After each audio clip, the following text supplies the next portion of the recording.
What's up, guys? It's Grungy Sponge here, bringing you part 2 of 3 of a gameplay on Valparaiso Rush Attackers. Not really doing much in the way of gameplay tips or anything like that.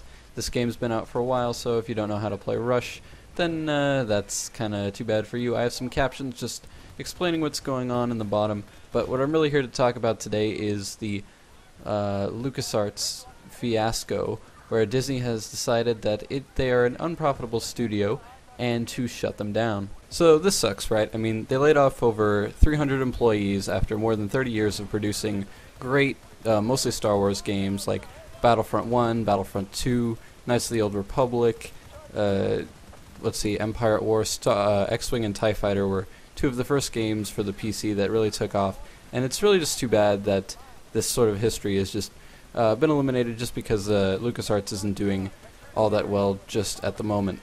It's sort of a mistake, too, because they had some highly anticipated titles in the works. People have been waiting for Battlefront 3 for a long time, and it's too bad that that's shut down. But a little bit more concerning is the fact that the marketplace is sort of shrinking in terms of the AAA titles that are being released, seem to be restricted more and more to Electronic Arts and Activision, especially in the first-person shooter market. Obviously, we got Battlefield and Call of Duty. Of course, that's a big rivalry, but just in games in general, they seem to be becoming more and more restricted and coming from those two publishers. And frankly, those two publishers are a little bit disappointing in terms of the fact that they want to eliminate physical media and thus destroy the used game market. But they also want to charge $60 per game, and that's just absurd.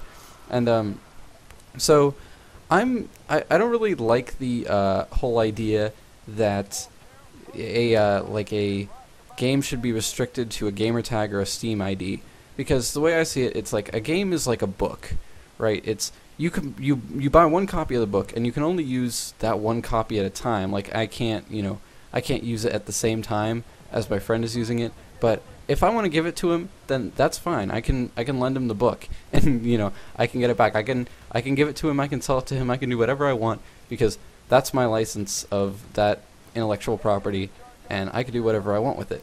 So it's irritating when it's like these things are just tied to one gamer tag or to one account, and that's sort of the direction these things are going, especially with EA and Activision. And it's just too bad that the marketplace is continuing to decline in diversity, which is one of the things that LucasArts was really good for was innovating and making things a little bit healthier in terms of what people were willing to try. I mean, now everything is sort of moving to this microtransaction style of we're going to sell a game, we're going to sell one game every year, and we're going to roll out a bunch of content that goes along with that game. I mean, Call of Duty was really the first game to do this, and it's been extremely successful with the DLC that came out. Black Ops had 5 $15 DLCs, and almost everyone who owned the game seemed to have at least one.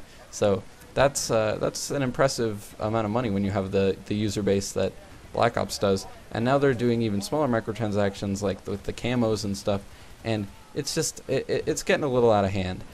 EA has had their subscription service for a while, and they're running their own client on PC now, which is Origin, which is a horrible mess, and it's all really just in an effort to nickel and dime their customers and create, really ironically, the Disney experience, where if you've ever been to Disneyland, it's like, well, we're going to have you open your wallet and we're gonna suck out the contents. We're just gonna nickel and dime you like there's no tomorrow.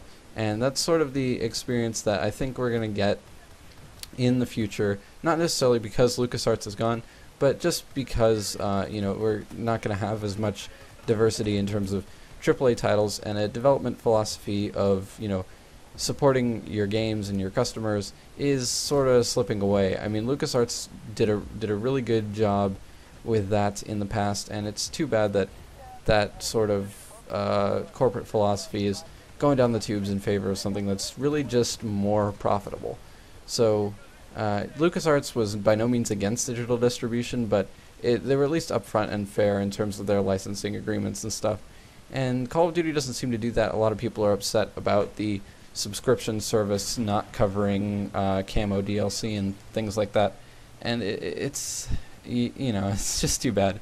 So if I had to summarize really what I want to say in this commentary, is that LucasArts was great for the marketplace, and it's too bad that they're going, especially because these new Star Wars movies are going to be rolled out, and who's going to develop the games for these movies? I mean, I guess Obsidian or somebody is going to develop them, but it just seems like a huge tactical blunder on the part of Disney that they're going to make some new Star Wars movies, but there really aren't going to be games from a trusted developer that customers really love to accompany it. And I don't know. I mean, these are tough economic times, and it's an expensive studio to run. They had 300 employees, and you know, it's just too bad that you're really only as good as your last game or your last movie, or if you're me, your last commentary. Speaking of which, I'm going to have another one up for you guys in which I'm going to discuss a possible series that I'll be doing. It's going to be called Join the Conversation, and or some such thing. I haven't completely settled on a title yet. It'll deal with, like, you know, current topics in terms of, you know, Call of Duty community, well, I should say, like, you know, online first-person shooter community stuff on YouTube, and just joining a larger conversation, allowing people to enter into that. So anyways, this is Grungy Sponge saying bye.